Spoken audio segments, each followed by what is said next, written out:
Student, हमारी संप्रेषण तकनीकी में संप्रेषण की प्रकृति हो चुकी थी, विशेषताएं हो चुकी थी, संप्रेषण की प्रक्रिया हमारी हो चुकी थी, शिक्षण अधिगम में संप्रेषण हो चुका था, संप्रेषण प्रक्रिया के तत्व हो चुके थे और संप्रेषण के प्रकार भी हो चुके थे हमारे।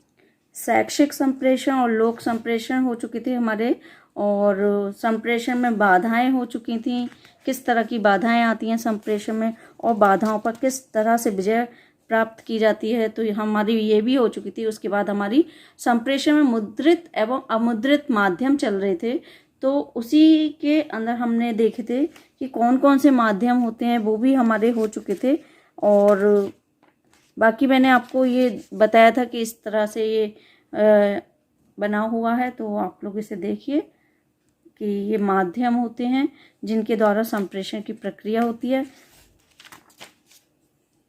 उसके बाद ये मुद्रित सामग्री के प्रकार थे, तो इसमें सारी ही चीज़ों के बारे में आप लोग जानते हैं और मैंने बता भी दिया था, ज़्यादा इनके बारे में पढ़ने की ज़रूरत नहीं है।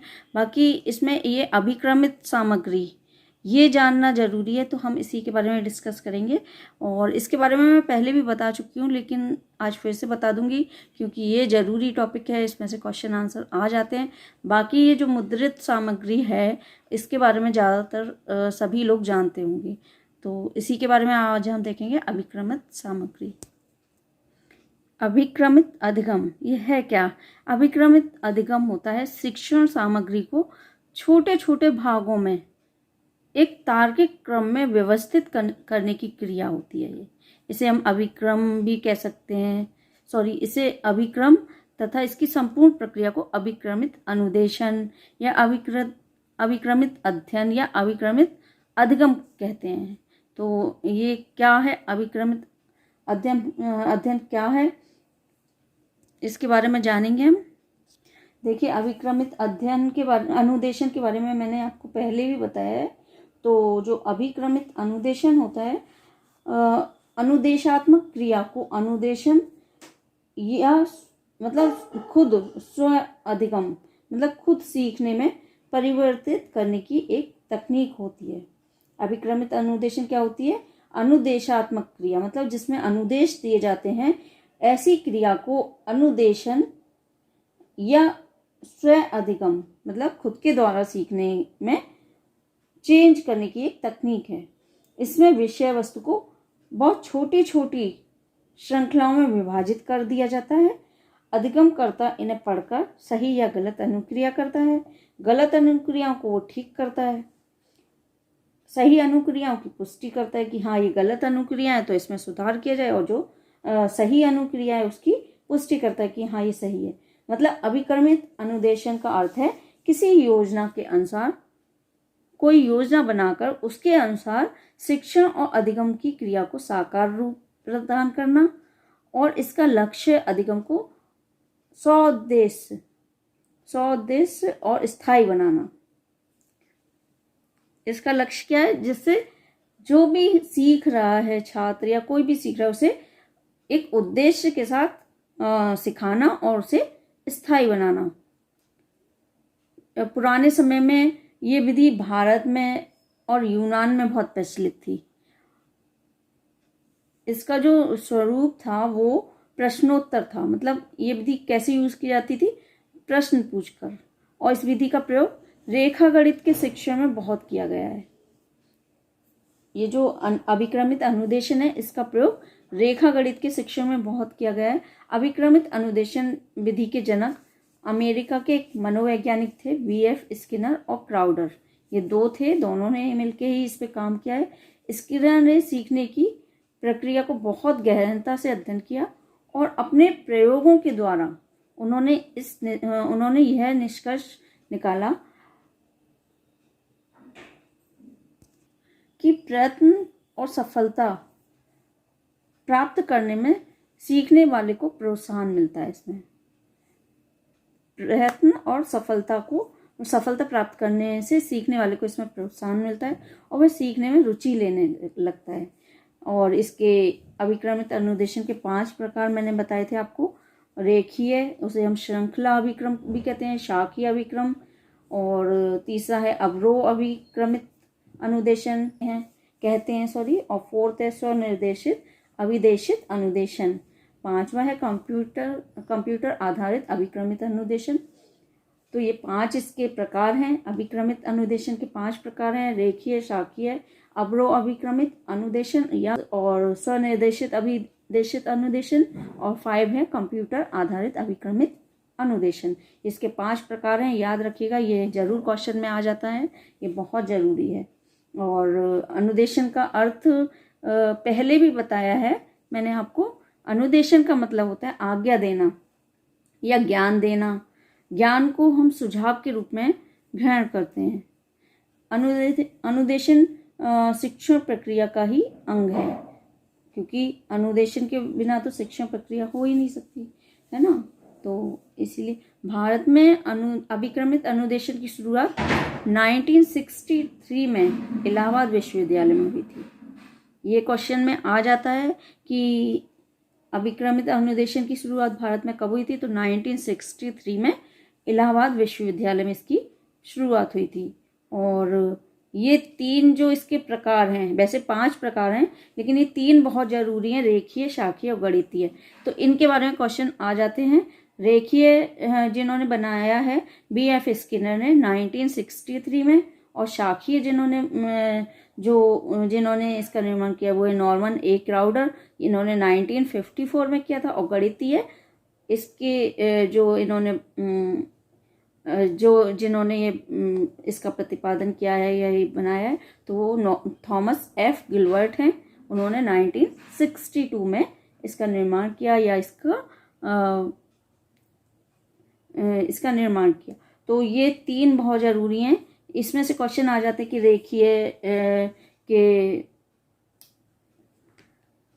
रेखीय के जनक कौन है, शाखीय कब कौन से सन में निर्माण हुआ, इस तरह के क्वेश्चन जरूर आ जाते हैं।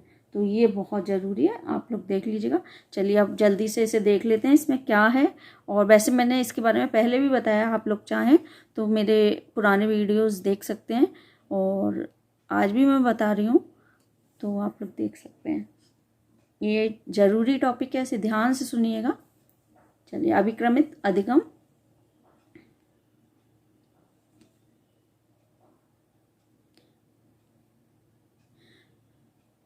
अभिक्रमित अधिगम को अभिक्रमित अनुदेशन भी कहा जाता है। देखिए, इसके बहुत सारे नाम हैं, इसलिए आप कंफ्यूज मत हो जाइएगा। तो मैं इसीलिए बता रही हूँ कि इसे कई नामों से जाना जाता है। आप लोग सारे नाम जरूर याद कर लीजिएगा, अगर नाम चेंज आ गए तो आप कंफ्यूज हो जाएंगे, ना। अभिक्रमित अधिगम को अभिक्रमित अनुदेशन भी कहा जाता है। यह स्वयं अनुदेशन या स्वयं अधिगम की एक महत्वपूर्ण प्रविधि है। इसका मुख्य आधार स्किनर के अधिगम के क्रियात्मक अनुबंधन के सिद्धांत तथा थॉर्नडाइक के प्रभाव के नियम को माना जाता है। जिन्होंने साइकोलॉजी पढ़ी होगी उन्होंने ये दोनों ही नियम और सिद्धांत पढ़े होंगे कि अनुबंधन का अधिगम के क्रियात्मक अनुबंधन के सिद्धांत क्या था, जो कि स्किनर ने प्रतिपादित किया था, और थॉर्नडाइक का प्रभाव का नियम क्या था। तो जानते होंगे, और नहीं जानते तो मेरे पुराने वीडियोस में आप लोग देख सकते हैं, मैंने एक्सप्लेन किया हुआ है। आगे है PS आनंद के शब्दों में, अभिक्रमित अधिगम एक ऐसी शिक्षण प्रविधि अथवा तकनीक है जिसमें सीखने योग्य विषय वस्तु को छोटे छोटे पदों के रूप में इस प्रकार प्रस्तुत किया जाता है कि विद्यार्थी स्वयं प्रयत्न और स्वयं गति से सक्रिय रहकर एक पद से दूसरे पद तक आगे बढ़ता है।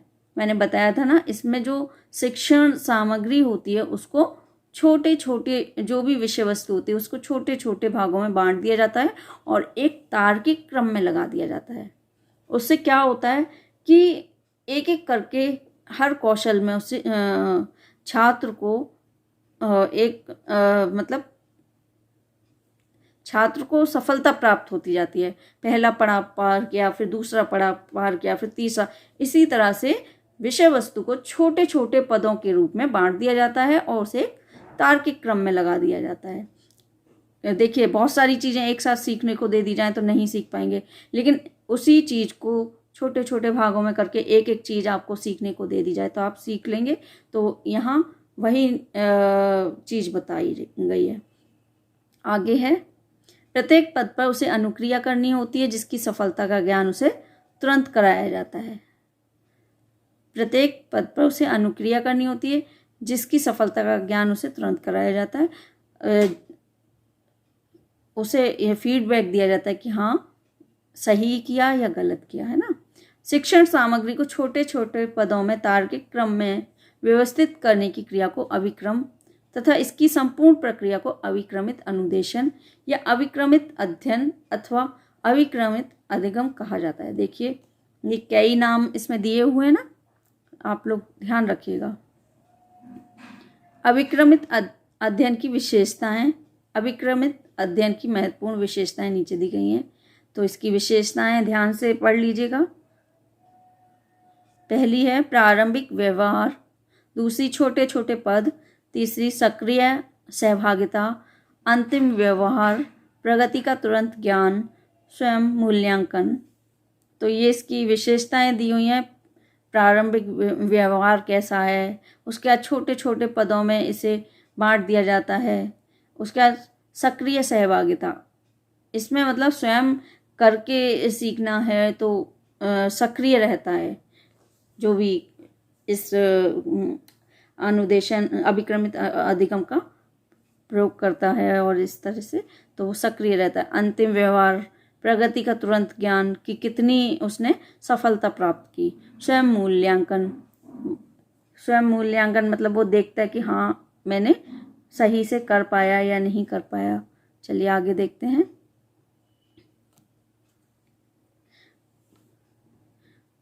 अभिक्रमित अधिगम में पाठ्य वस्तु को छोटे छोटे अंशों अथवा पदों में विभाजित किया जाता है।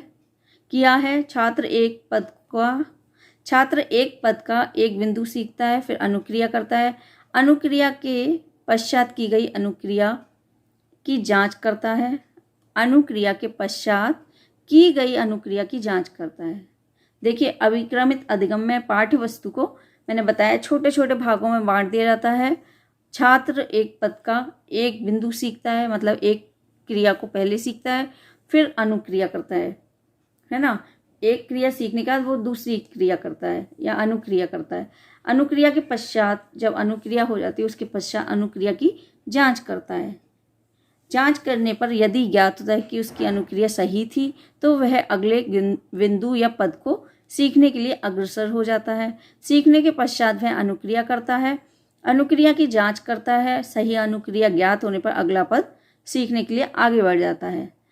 ऐसे ही बार बार अनुक्रिया करता जाता है और एक के बाद एक अनुक्रिया करता है, उसकी जांच करता है, ऐसे ही आगे बढ़ता चला जाता है। इस प्रकार अभिक्रमित अधिगम में छात्र एक के बाद एक नए ज्ञान के बिंदु अथवा नवीन पद का ज्ञान प्राप्त करते हुए पूर्ण विषय वस्तु से परिचित ही नहीं उस पर अधिकार प्राप्त कर लेते हैं। देखिए जब धीरे धीरे एक एक चीज़ छात्र अच्छी तरह देख रहा है, सीख रहा है, फिर उस पर अनुक्रिया कर रहा है, फिर उसकी जांच कर रहा है, तो उससे क्या होता है कि विषय वस्तु को वो जान भी जाता है और उस पर पूरी तरह उसका अधिकार हो जाता है, वो उसमें सफलता प्राप्त कर लेता है। आगे है, यदि पद का ज्ञान प्राप्त करने के पश्चात जांच करने पर यह पता चलता है कि छात्र की अनुक्रिया सही नहीं है तो वह अभिक्रमित सामग्री के निर्देशित पृष्ठों पर जाता है और वहां से विषय वस्तु का स्पष्टीकरण प्राप्त करता है। स्पष्टीकरण के पश्चात वह पुनः उसी पद की अनुक्रिया करता है, जांच करता है और सही होने पर अगले ज्ञान के बिंदु अथवा अगले पद की ओर बढ़ जाता है। देखिए इसमें जब वो जांच करता है अनुक्रिया की तो वो देखता है कि अगर ये अनुक्रिया गलत है तो वह दोबारा से सारी चीज़ों को दोबारा से देखता है और वो अनुक्रिया दोबारा करता है। फिर विषय वस्तु का स्पष्टीकरण प्राप्त करता है कि किस तरह से उसने अनुक्रिया की थी, किस तरह से कहाँ गलती हुई, तो वो उस अनुक्रिया को दोबारा करता है और दोबारा उसकी जांच करता है। उससे क्या होता है, उसे और अच्छी तरह उसमें धीरे धीरे पारंगत हो जाता है अपनी जो विषय वस्तु है उसमें, तो इससे उसे सफलता प्राप्त होती है। तो ये हमारा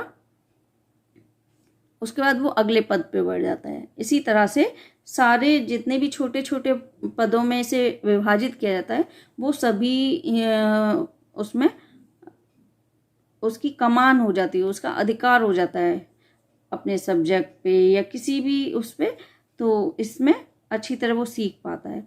तो ये हमारा था अभिक्रमित अनुदेशन कि किस तरह से अभिक्रमित अनुदेशन एक सामग्री के रूप में, मुद्रित सामग्री के रूप में से यूज़ किया जाता है। जो मैंने आपको बताए थे कि ये मुद्रित सामग्री के अंतर्गत आता है, तो ये मैंने बताया था। आगे ये सारी सामग्री आपने देख ही ली है।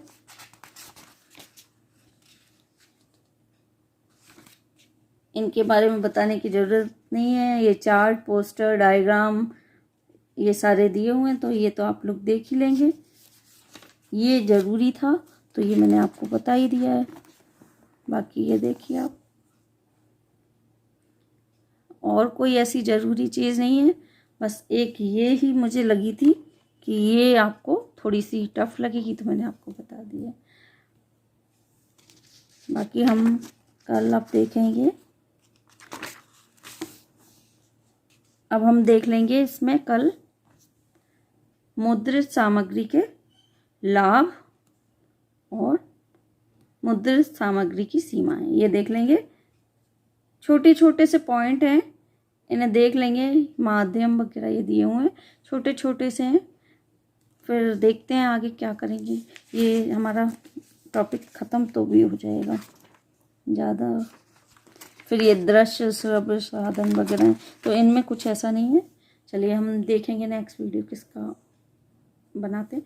बाकी जो नए हैं चैनल को सब्सक्राइब कर दें, लाइक शेयर कमेंट करते रहें। Thanks for watching.